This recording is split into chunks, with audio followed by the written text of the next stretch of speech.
కొండా సురేఖ గారు సమంతకి అపాలజీ చెప్పడం అనేది అంతకన్నా స్టూపిడిటీ అయితే నేను చూడలేదు.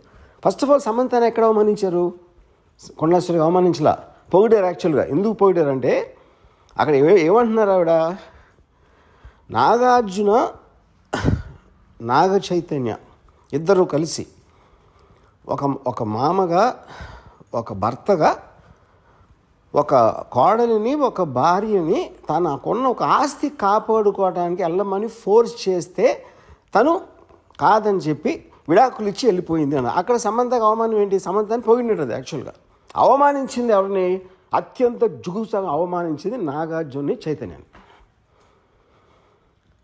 అసలు దాని టాపిక్ ఎత్తట్లా, దాని గురించి ఇంతవరకు మాట్లాడలేదు ఎవరు.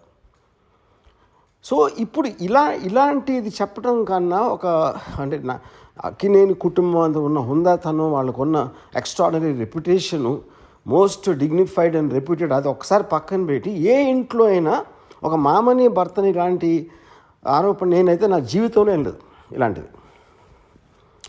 ఇది చాలా సీరియస్గా తీసుకుని నా రిక్వెస్ట్ నాగార్జునకి చైతన్యకి ఇలా వదిలేయకుండా, మళ్ళీ ఇలాంటివి జరగకుండా ఇండస్ట్రీ అందరి కోసం, ప్రజలందరి కోసం కూడా సీరియస్గా తీసుకుని మర్చిపోలేని గుణపాఠం నేర్పించాలి.